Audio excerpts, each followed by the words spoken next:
Greetings, my menopause queens. You've just pressed play on Confessions from the Other Side of Menopause, also known as That Book You Didn't Know You Needed Until Your Eyebrow Hair Disappeared Overnight. If you've ever rage cleaned your house at 2 a.m., cried in the candle aisle at Target, or peeled off your bra like it was on fire, honey, you are home. This audiobook is a love letter to every woman who's ever whispered, "Is it just me, or is this room 900 degrees?" Spoiler alert, it's not just you. These are the stories we don't always tell out loud, the sweaty, sassy, and sacred truths of navigating midlife with grit, grace, and a whole lot of laughter. So pour yourself some tea, coffee, or wine, no judgment. Kick off your shoes, maybe your pants too, and settle in. You've earned this hour of real talk, raw moments, and radical self-love. This is Menopause, uncensored, and honey, it's about to get hot in here. Chapter 1, The Night. My hormones hijacked me. I remember the night it hit me, not a gentle breeze of change, but a full-blown, sweat-drenched emotional hurricane. I was standing in the kitchen wearing one slipper, one sock, and a nightgown soaked through like I'd just run a marathon through a rainforest. And the kicker, I was crying over a damn raisin. Not a tragic raisin, not a raisin with a backstory. Just one solitary, shriveled-up reminder that life and my body was no longer doing what I told it to do. That night, I sat on the cool kitchen floor with the fridge door open, half naked and fully confused, and whispered to no one in particular, "What the hell is happening to me?" Let me back up. I was 51, divorced, grown kids, career on cruise control. Everyone thought I had it all together. And I did, until menopause showed up like an uninvited guest at a dinner party and brought chaos, insomnia, and a sudden urge to throw my bra in the fireplace. This book, these are my confessions.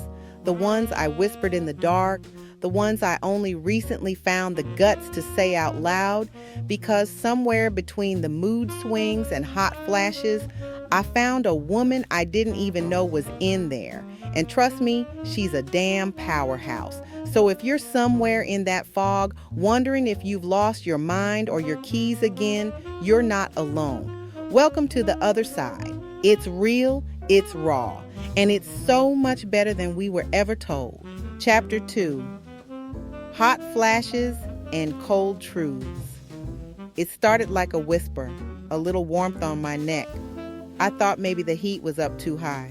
3 seconds later, I was baking from the inside like a Thanksgiving turkey at 450 degrees.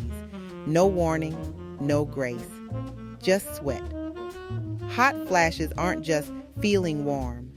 They're betrayal in liquid form. 1 minute I'm sipping chamomile tea. The next, I'm peeling off clothes like I'm auditioning for a confused strip show in my living room. They came whenever they wanted, at work, in the car, at the grocery store, once during a video call where I ended up muting myself just to fan my armpits. I could barely focus. I started dressing in layers like I was going on an unpredictable mountain hike. But here's the thing they don't tell you. It's not just your body. It's your identity that's melting. Suddenly, you're second-guessing yourself, forgetting names, snapping at the microwave, and wondering if you're losing it.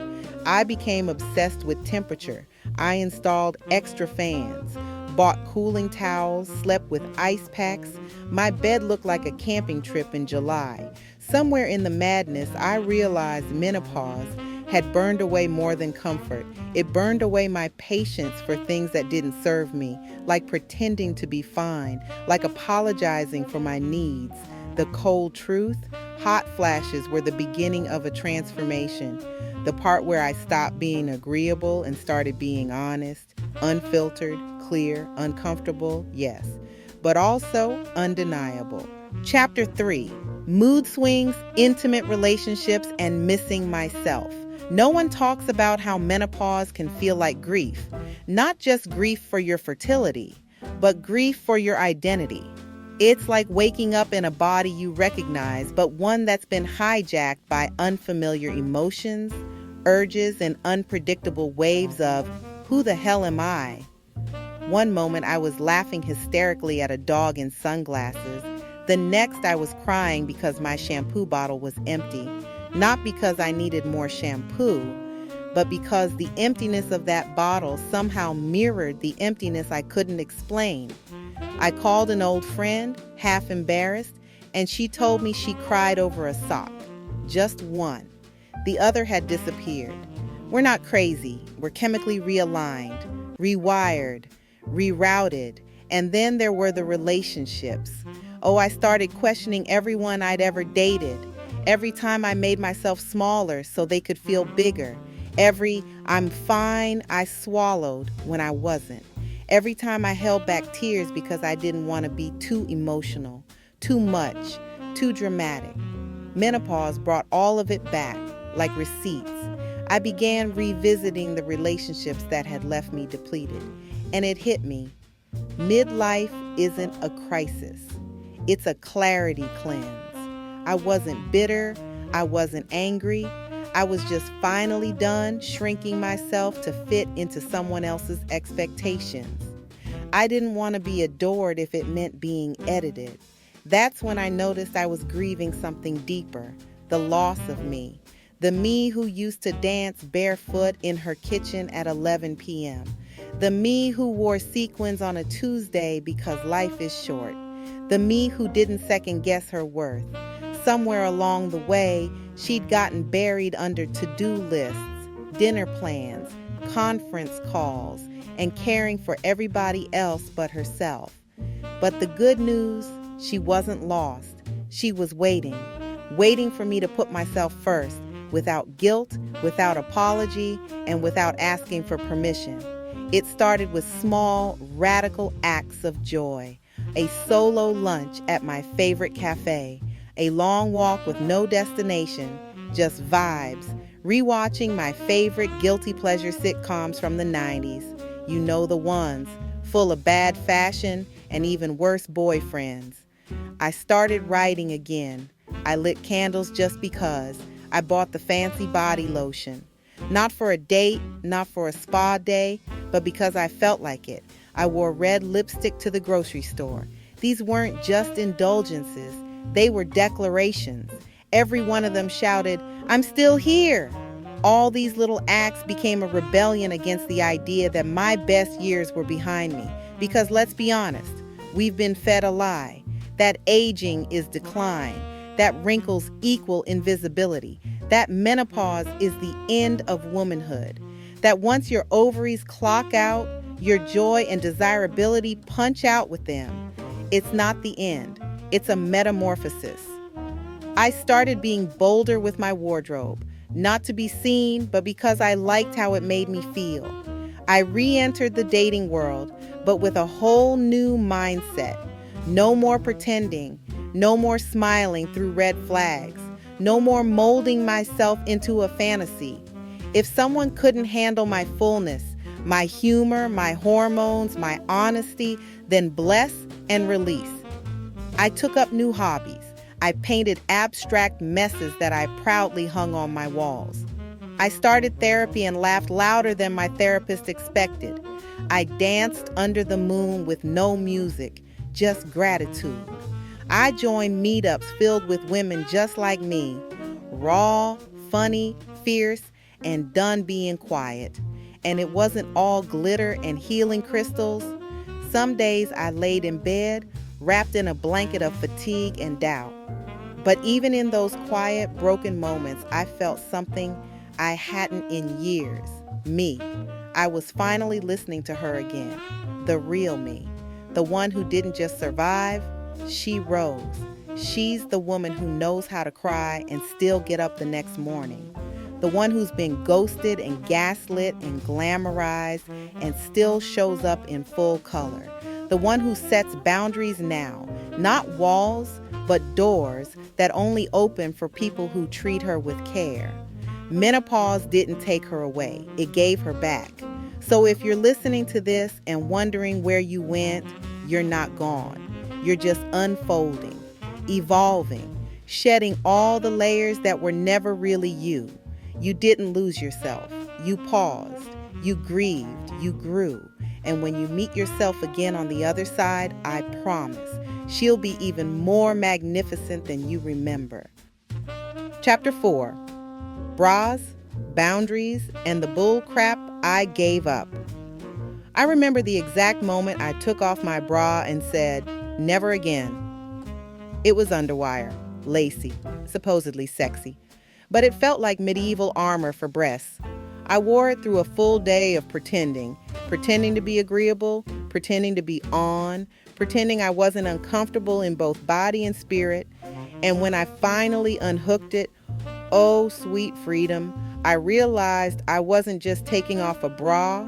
I was taking off years of expectations, years of smiling through discomfort, years of holding my breath. Into the trash it went, along with the illusion that I had to suffer to be acceptable. I replaced it with soft cotton bralettes and sports bras I could sleep in. But more than that, I replaced the lies with truth. I gave up the bullcrap.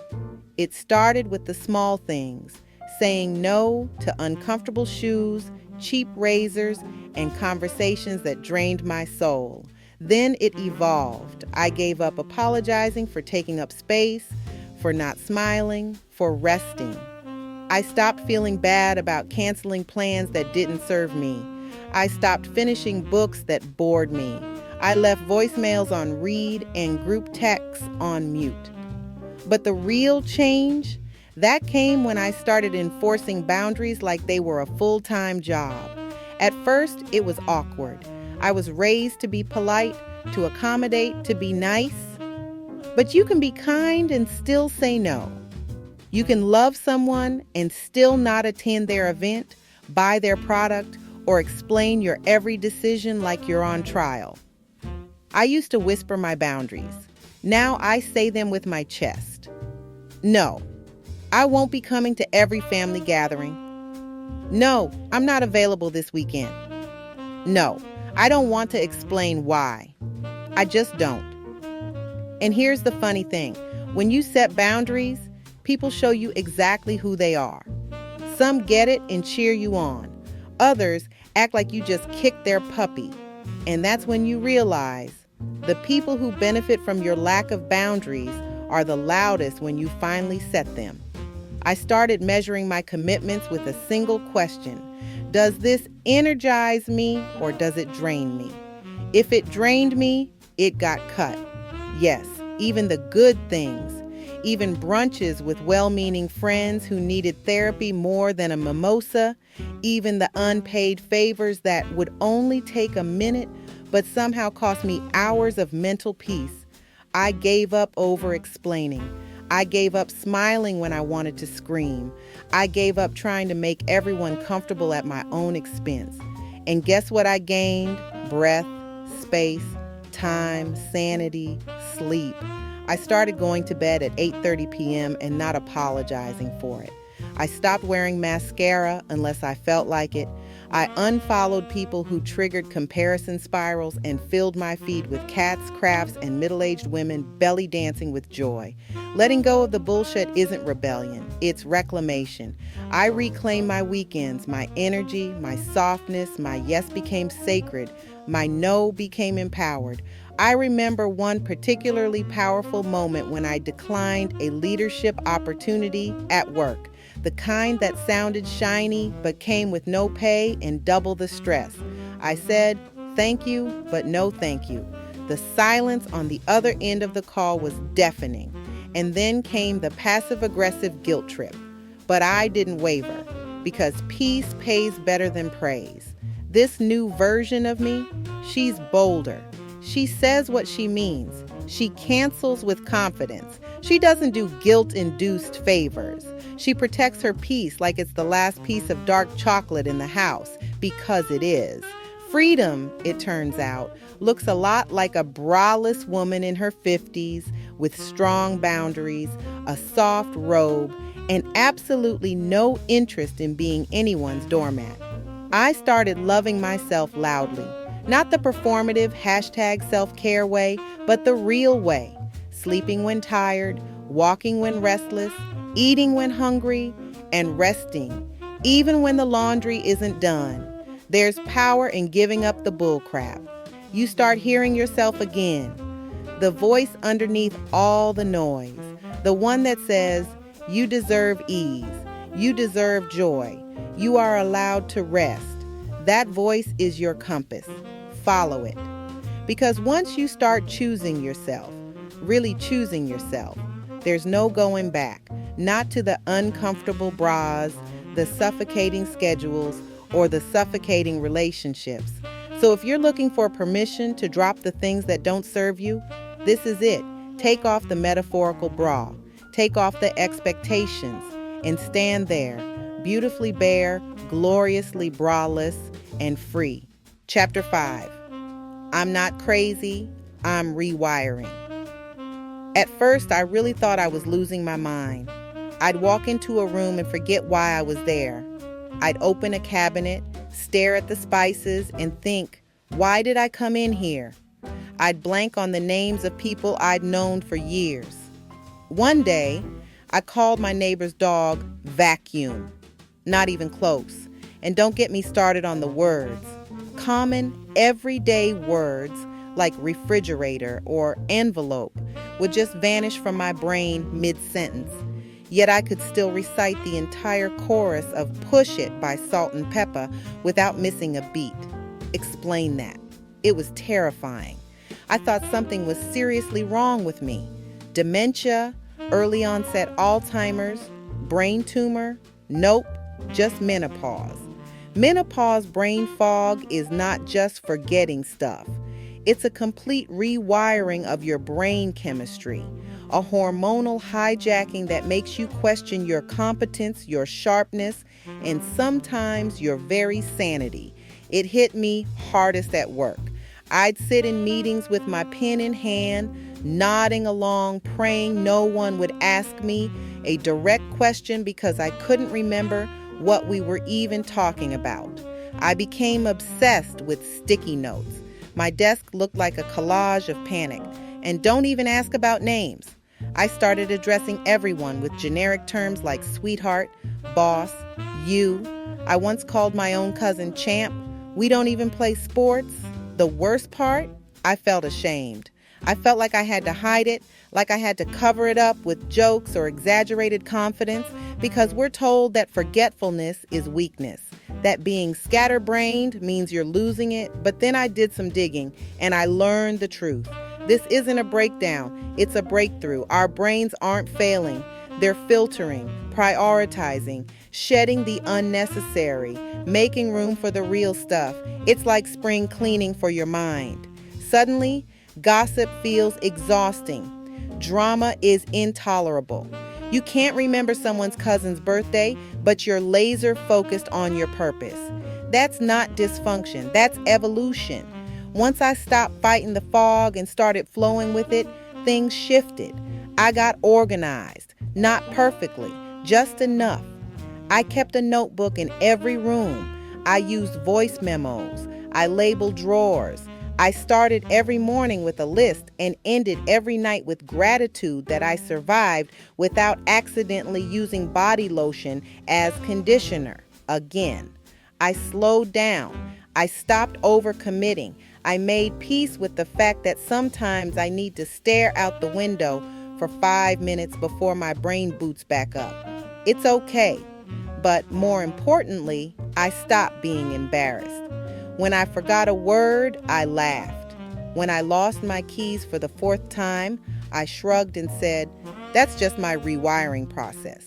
I owned it. And in that ownership, I reclaimed my power. And here's the beautiful part. Through the fog came clarity. It was like walking through a dense forest and suddenly emerging into a sunlit clearing. All the noise faded. I could hear myself think. And what I heard was profound. You don't need to remember everything. You just need to remember you. This rewiring stripped away the distractions, the performative perfection, the endless striving. I stopped doing things just because I was good at them. or because people expected me to. I started doing what mattered, what felt good, what aligned. I tuned into my intuition, and it started speaking louder than ever. I noticed patterns. I sensed energy. I made decisions, not with fear, but with fierce internal knowing. I said no faster. I asked for what I needed. I stopped minimizing my gut feelings. Yes, I forgot where I parked, but I remembered who I was. And that is a trade up, my friend. So, to the woman who's halfway through a sentence and completely blanks, you're not broken. To the woman who stares at a spreadsheet and feels like her brain is made of oatmeal, you're not failing. To the woman who bursts into tears in the cereal aisle and then forgets why, welcome. You're rewiring. Your brain is creating space for joy, for purpose, for magic. You're becoming more you than ever before. You're not crazy. You're coming home. Chapter 6, Rage Cleaning and Crying in Target. It always starts with a drawer, just one, a junk drawer specifically. I opened it to grab a pen, and instead I found expired coupons, tangled rubber bands, batteries that may or may not work, and at least 17 paper clips, and something in me just snapped. 30 minutes later, I'm standing in the kitchen with a trash bag in one hand and the vacuum in the other, sweating like I'm in a spin class. Music blasting, cabinets open, old takeout menus flying. I was rage cleaning. This is not neat freak behavior. This is emotional exorcism. This is hormonal purging in physical form. Menopause rage cleaning isn't about dirt. It's about control. It's about reclaiming a tiny corner of a chaotic world. Because when your body's turning into a volcano and your emotions are playing musical chairs, the one thing you can control is whether your spice rack is alphabetized. You haven't lived until you've rage cleaned under your fridge at midnight because everything feels gross and you can't sleep, and suddenly the floor grout is offensive. I vacuumed the ceiling once, the actual ceiling, and then without warning, that fire becomes water. I'm in Target. I go in for toothpaste and paper towels. Simple, safe. But then I see a candle, lavender and cedar. Nothing fancy. I pick it up, sniff it, and burst into tears. Right there, aisle 5, ugly crying. The kind where your nose runs and you can't even hide it because it's not one single reason. It's everything. It's the decades of holding it together. It's the birthdays you planned for everyone else. The promotions you didn't get. The doctor visits, the dishes, the quiet sacrifices. It's all in that candle. I thought I was alone in my little meltdown until a woman, probably in her 60s, rocking silver hair and the calm of someone who's seen some things, touched my shoulder and said softly, "Me too." That was it. 2 words. 2 women. One moment of raw humanity in a sea of overpriced throw pillows and laundry detergent. We didn't need to swap stories. We just knew. That's what this phase of life does. It strips you down until your soul is wide open. And in that rawness, there's a kind of sacred connection to others walking the same hormonal tightrope. Menopause doesn't come with warning labels. No one tells you that one minute you'll be organizing your linen closet like it's a military mission, and the next you'll be weeping because a commercial about oatmeal reminded you of your grandmother. You start to feel like a pendulum, swinging between hyperproductivity and emotional freefall, and society has the nerve to call it irrational. Irrational? Honey, irrational is thinking women can carry decades of emotional labor, invisible wounds, and unpaid mental load without occasionally snapping like a dry twig. So I stopped apologizing. I now accept that rage cleaning is my version of therapy some days. I've scrubbed so hard I found grout I didn't know existed.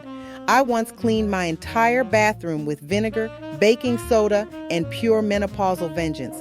Other days, I cry in stores, in my car, on walks, while folding laundry. I let the tears come without trying to shove them back in like a soda can that's been shaken. And you know what? It's cleansing. Not just my kitchen, my spirit. I started making room in my life the same way I made room in my closet, by throwing out everything that didn't fit anymore. That included expired friendships, outdated expectations, and the crushing need to be perfect. Menopause has a way of shining a spotlight on the places you've neglected yourself, and it hands you the mop and says, "Clean it up, sis." So I did. I deep cleaned my life. I made space for softness and for silence, for yelling and for yawning, for laughing until I snort, and for lying in bed doing absolutely nothing without guilt. Now, when I feel the fire rise, I pick up a sponge, or I sit down and write, or I grab my keys and head to Target, because sometimes you don't know whether you need a new candle or a full-scale emotional release. And both are valid. The truth is, this phase of life isn't about having it all together. It's about giving yourself permission to fall apart, wipe down the counters, cry in aisle 5, and still rise the next day as the goddess you are. So, to the woman who just reorganized her pantry at 2 a.m. or cried into a bag of frozen peas, you're not broken. You're becoming, you're making space, you're sweeping out the lies, you're scrubbing your way back to yourself, and baby, you're sparkling. Chapter 7. When the mirror becomes a friend.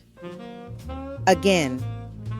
For years, my mirror was a battlefield. I'd stand in front of it each morning like I was reporting for inspection, chin tucked, stomach sucked in, eyes squinting to assess the damage. The lines on my face, the sag in my skin, the silver streaks in my hair, they all used to feel like betrayals. The mirror didn't lie, but I wanted it to. Some days I'd avoid it altogether. Quick glances while brushing my teeth, no direct eye contact. Like maybe if I didn't look too long, I wouldn't have to face the truth that my body had changed, that I had changed, and not just physically, emotionally, spiritually, energetically. Menopause made the mirror loud. It amplified every insecurity I ever had. The body I'd learned to live in, even love on good days, was suddenly foreign. My curves had shifted, my belly was soft, and my skin had lost the dewy elasticity I once took for granted. I kept waiting for my reflection to look normal again. Spoiler alert, she never did.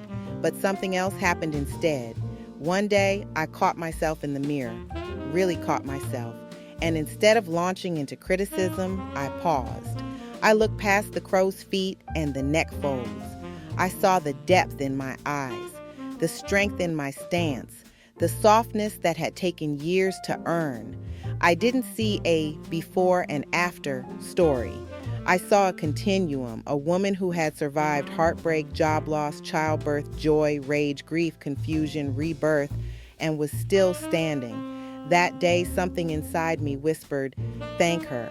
So I did. I started thanking the reflection every morning. Thank you for showing up. Thank you for not giving up. Thank you for being real. It felt awkward at first, and standing there in my robe, talking to my own face like some affirmation guru. But it worked because I didn't need a motivational poster. I needed me to be kind to me. I started treating the mirror like a friend, not a judge. I let it bear witness to my joy, not just my flaws.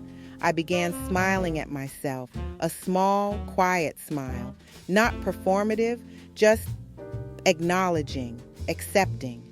There's something deeply spiritual about seeing yourself clearly, not through the lens of who you were or who you're supposed to be, but who you are in this moment. No filters, no angles, no pretending, just you, raw, radiant, enough. And when you hit that level of visibility, not for others, but for yourself, you unlock something sacred. I started experimenting with style again, not to impress anyone, just to play. I wore funky earrings, red lipstick on a Tuesday, and sometimes just sweatpants and chapstick. Either way, I felt present. I let my hair go silver, and not the trendy silver fox influencer way. I mean the this is who I am and I'm not going to keep hiding it way.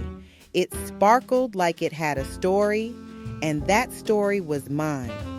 I started putting lotion on my skin, not because I was worried about being dry or aging, but because it felt good, because my body deserved that tenderness. The mirror became a ritual, not a reckoning.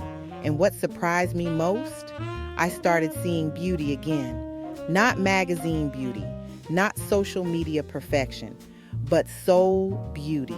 The kind that makes you tilt your head and smile because something deeper is shining through. This isn't a fairy tale where I now love every inch of myself unconditionally every single day. I still have mornings where I tug at my shirt or groan at my under eye bags, but I don't live there anymore. Now, when those thoughts come, I meet them with grace. Hey there, insecurity, I see you, but you don't get the mic today. That's growth, that's power. Because the truth is, the mirror is just a reflection. It can't capture your spirit, your stories, your laughter, your resilience. It can't capture the way you held a friend's hand when she got bad news, or how you danced alone in your kitchen with your favorite song blasting. The mirror can only reflect what you're ready to see. And now I see a woman I like, a woman who has softened without losing her edge, who's weathered storms and still chooses joy, who can look herself in the eyes and say, "You are worthy now and always." If you're still at war with your reflection, know this: peace is possible. It doesn't happen overnight. It happens in stolen moments, a kind glance, a whispered affirmation, a decision to choose compassion over critique. One day, you'll look up and see her, the woman you've been becoming all along. And when you do, smile at her. She's been waiting for you. Chapter 8. Freedom is the real hot girl era. I used to think hot girl era meant six-pack abs, stiletto heels, glossy lips, and a body that fit neatly inside some Instagram-approved definition of sexy. Turns out, that version is a lie. Because the real hot girl era, it doesn't require a filter, a waist trainer, or a gym membership. It requires freedom. Freedom to say what you mean. Freedom to eat the damn cake. Freedom to walk away from nonsense without guilt or explanation. It's waking up and realizing, I don't need to perform anymore. I'm not here to impress, appease, or shrink myself to fit anyone's comfort zone. Hot girl era in your 50s hits different. It looks like wide leg pants and orthopedic slides that feel like clouds on your feet. It looks like sleeping naked with the fan on high. It looks like putting your phone on Do Not Disturb and dancing alone in your living room to Anita Baker. You know what's hot? Peace. You know what's sexy?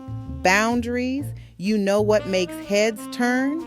A woman who knows her worth and doesn't wait for outside validation to confirm it. In my 20s, I cared what everyone thought. In my 30s, I tried to prove something to bosses, to partners, to society. In my 40s, I started asking why. And in my 50s, I stopped asking. I just decided. I didn't need to chase youth. I wasn't losing anything. I was gaining perspective, confidence, energy. Okay, less of that some days. But most of all, permission. Permission to rest, to leave events early, to wear crop tops with stretch marks, to wear nothing and love it, to love me. I traded self-consciousness for self-awareness. I no longer pick myself apart in photos. If my belly's showing, so what? That belly held up through heartbreak, hormones, and healing. Let her live. This hot girl era comes with a few extras. Some chin hairs, a drawer full of supplements, and a soft spot for memory foam. But baby, it also comes with clarity. And let me tell you, nothing burns brighter than a woman who has stopped second-guessing herself. Freedom means I don't engage in conversations that exhaust me. I don't apologize for silence. I don't smile when I don't feel like it. I don't twist myself into likable just to be accepted. Instead, I own my presence. I let my laugh take up space. I rest when I need rest. I flirt because it's fun, not because I need attention. And I choose solitude not out of sadness, but sovereignty. The relationships I keep now, they're deep. They're mutual. They don't require performance. I don't want almosts or maybes. I want real connection, real joy, real conversation.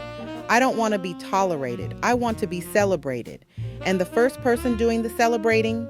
Me. So I started romanticizing my own life. I pour wine into pretty glasses even when I'm eating microwave popcorn. I wear perfume just for myself. I buy myself flowers. I take bubble baths with Beyonce playing. I say, I love you to my reflection. Yes, out loud. You think that's too much? Baby, I am too much, and I like it that way. I no longer try to shrink my voice, my hips, or my dreams. I've stopped running on the approval treadmill. It's broken anyway. And honestly, my knees don't have time for that mess. My joy is mine now. I don't wait for birthdays or vacations. I find it in fresh sheets, in strong coffee, in saying no and meaning it, in belly laughs that make me snort. Freedom is the real flex. So when I say I'm in my hot girl era, I'm not talking about crop tops and thirst traps. I'm talking about spiritual swagger, emotional intelligence, an aura that walks into the room before I do. I'm talking about a woman who doesn't flinch at rejection because she's not here to beg for crumbs. She's baking her own damn cake from scratch and eating it in peace. I want you to feel this too. I want you to realize that midlife is not a decline. It's an elevation. It's the moment you realize you don't have to prove, chase, or perform anymore. You just get to be. So light the candles, book the trip, unfollow the drama, wear the bold lipstick, take the mirror selfie, and stop asking if it's okay. You're not waiting for permission anymore. You're the main character now. And honey, you're on fire. This is your hot girl era. Now go live it, loudly, quietly, boldly, tenderly, and on your own glorious terms. Chapter 9, The Power of Saying No. Without explaining no used to scare me. I'm not talking about other people telling me no. I could handle that. I'm talking about me saying it. Me standing there looking someone in the eye and declining their offer, request, or invitation without padding it with guilt or softening it with 10 layers of explanation. For most of my life, I treated no like it had to be delivered with a bouquet of excuses. I couldn't just say, no, I can't. I had to say, oh gosh, I'm so sorry. I really wish I could, but I've just got so much going on and maybe next time. And even then, I'd feel bad for days. Why? Because we're taught early on that no is rude, that no is selfish, that no means you're not a team player, a good friend, a good mom, a good woman. Well, menopause came in like a truth-telling tornado and said, that's nonsense. And suddenly I started seeing my yes as currency. Every time I said yes to something I didn't want, another Zoom call, another baked goods fundraiser, another lunch with someone who drains me, I was spending valuable energy I couldn't afford. So I started doing the radical thing. I started saying no, just like that, plain, whole, undiluted, no backup choir, no guilt confetti. No, thank you. No, I'm not available. No, that doesn't work for me. No, I don't want to. It felt strange at first, like I was breaking a rule I didn't know I was allowed to break. I expected backlash. I braced for people to be upset, disappointed, shocked. Some were, some still are. But here's the thing. The people who benefit from your lack of boundaries will always be the loudest when you start setting them. Let them be loud. Let them have their little tantrum. Because while they're getting used to the new you, you're getting reacquainted with your power. Saying no without explanation is an act of self-respect. It says, my time is valuable. My peace is priority. My energy is not up for grabs. You stop over-explaining and you start owning your choices. Now, I say no without flinching, without the word sorry tagging along, without the nervous chuckle or the frantic backpedaling. I've learned that a solid, unapologetic no is one of the kindest things you can say to yourself. And here's the bonus. Every time I say no to something I don't want, I make room for something I do want. More time, more rest, more connection, more peace. I say no to people pleasing so I can say yes to authenticity. I say no to burnout so I can say yes to joy. I say no to obligation so I can say yes to freedom. There was a time when I was everybody's go-to girl, the one who'd pick up the slack, rearrange her schedule, show up early, stay late, and do it all with a fake smile. Now, I'm the respectfully unavailable friend, the woman who supports you, loves you, and still doesn't come to every birthday brunch or answer every phone call. And you know what? I'm happier, healthier, whole. Because saying no isn't about being mean. It's about being clear. It's about drawing a line and saying, this is where I end and where you begin. I stopped fearing the fallout. I stopped tying my worth to how useful I was to others. I started measuring my decisions against my own well-being, not someone else's expectations. You don't owe everyone your time. You don't owe an explanation for protecting your energy. You don't owe a damn thing except to honor yourself. So say it with me. No. Say it louder. No. And say it until it becomes second nature, until it rolls off your tongue with the same ease as yes used to, but this time it's laced with truth instead of obligation. Because the power of no isn't in the rejection, it's in the freedom it creates. Freedom to be yourself, freedom to breathe, freedom to rest. So go ahead, Queen, reclaim your no. And don't you dare feel bad about it. Chapter 10, The Art of Letting It Go. Letting go is harder than it sounds. It's not some Pinterest quote with a flower in the background. It's not a gentle breeze or a quiet sigh of relief. It's a full body process, equal parts emotional detox, ego death, and deep spiritual unclenching. You don't just let go of people. You let go of expectations, of timelines, of the version of life you thought you were supposed to be living. I started letting go the same way I do laundry, reluctantly, in stages, and only when the pile became too heavy to ignore. It began with friendships. Some faded naturally like sunsets, soft and barely noticeable. Others ended like fireworks, loud, fast, and leaving behind a smoky mess. There were the friends who only called when they needed something and the ones who made everything about them. For a long time, I held on thinking, well, we've been friends for years. But history is not a reason to stay.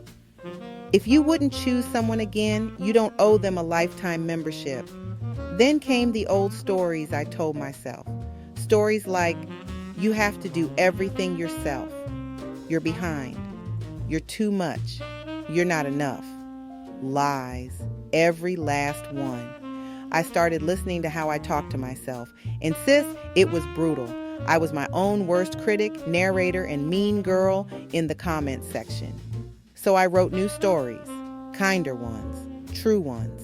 I let go of chasing perfection in my home, my body, my career. I let my house be messy on the days I needed rest. I let my body just be instead of constantly waging war on its softness, its sags, its glorious stretch.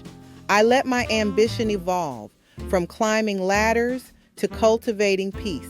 I let go of urgency, of that constant buzzing anxiety that made me believe I had to do everything now, that I was running out of time, that I had to catch up to what?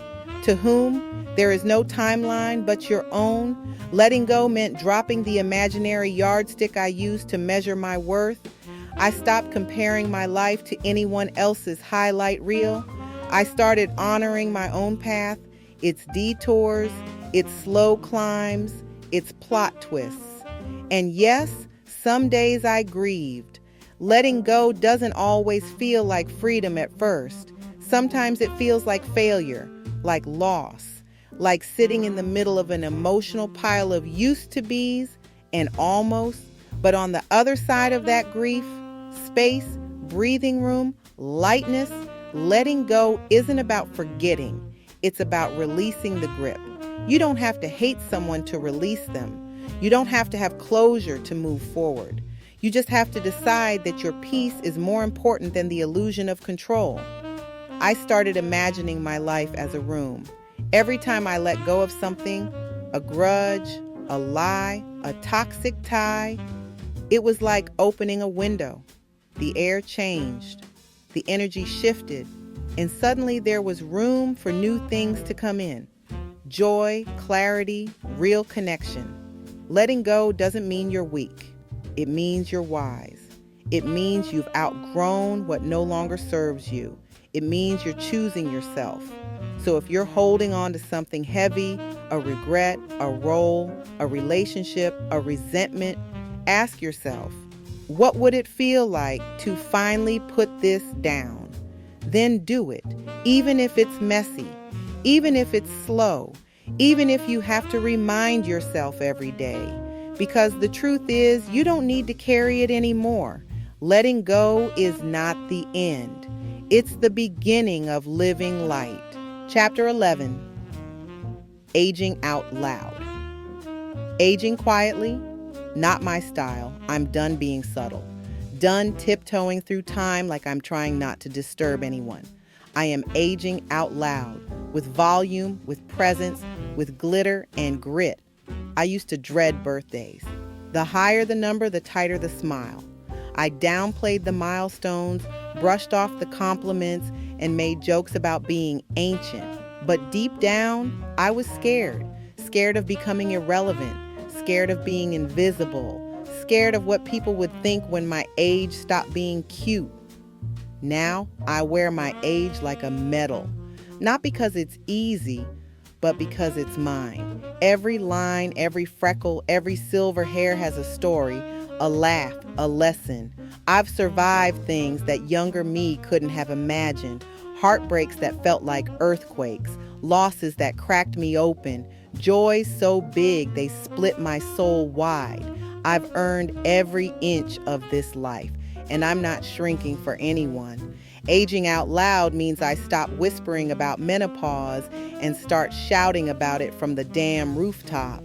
It means talking about hormone therapy, chin hairs, vaginal dryness, insomnia, liberation, and how I finally stopped caring what people think. It means wearing what I want, not what the fashion blogs tell me is age appropriate. It means red lipstick with no occasion, glittery nail polish, thrift store earrings that jingle, hair wild, soul wilder. It means dancing at weddings and not sitting down when the fast songs come on. It means saying, I love you without fear, saying no without explanation, saying yes to whatever makes my spirit light. It means walking into rooms like I own them.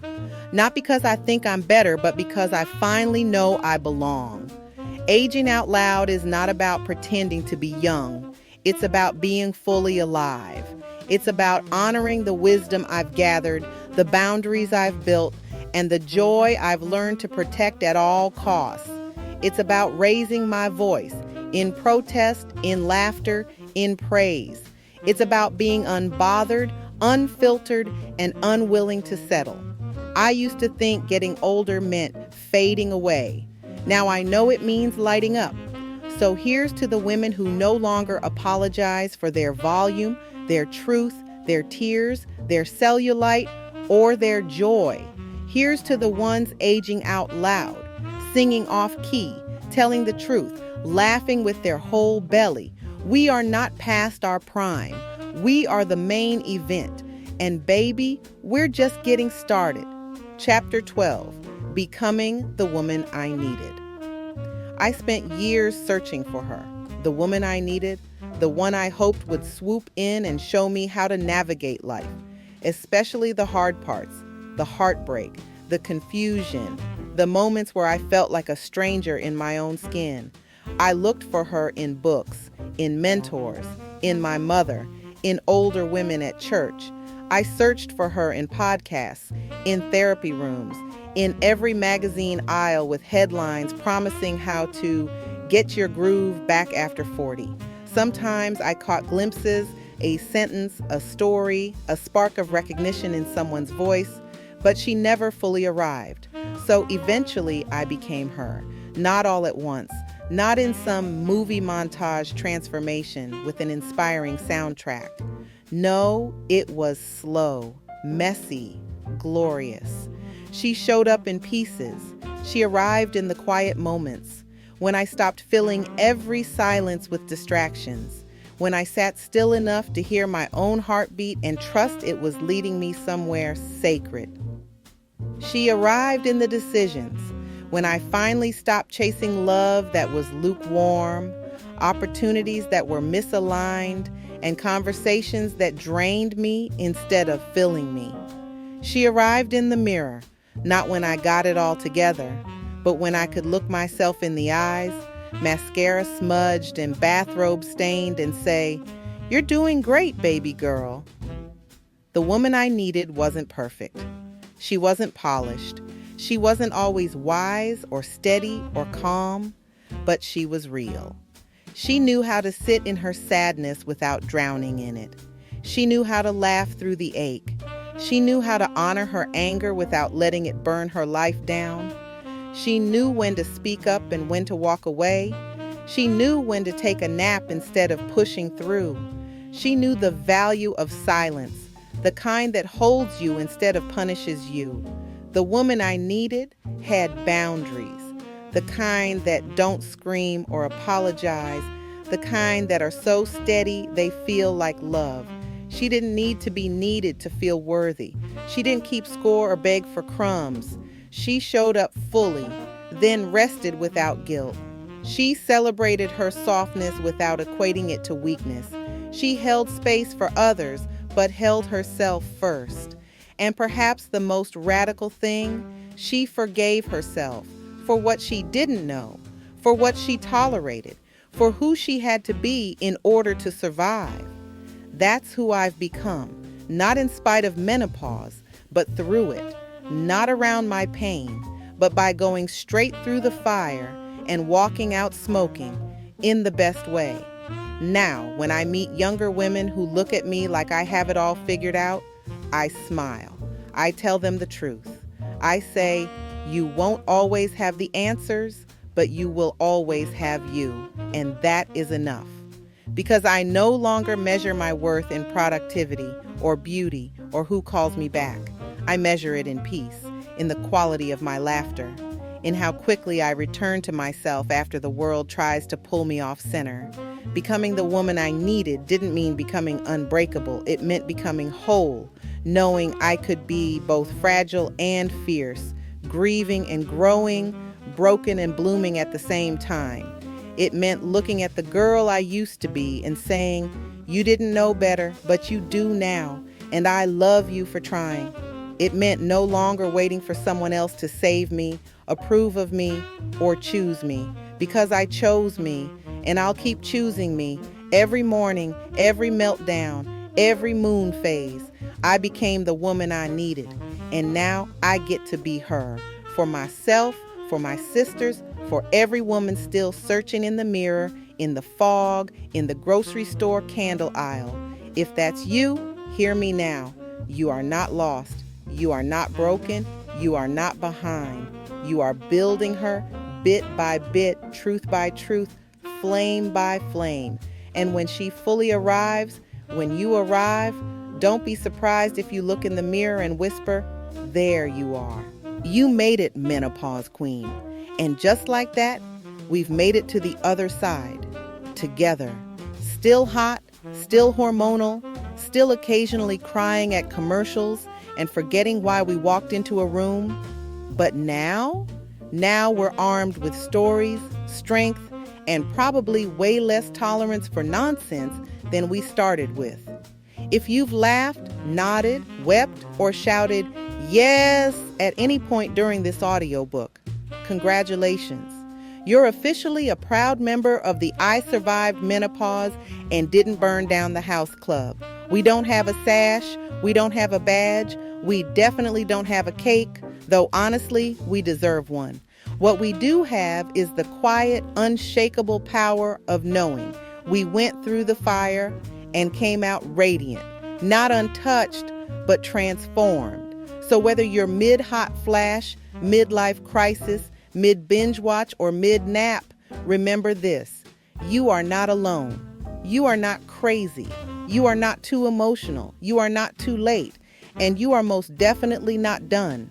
You're in your power era now. Your truth-telling, no apologies, pajama-wearing at 3 p.m., and loving it era.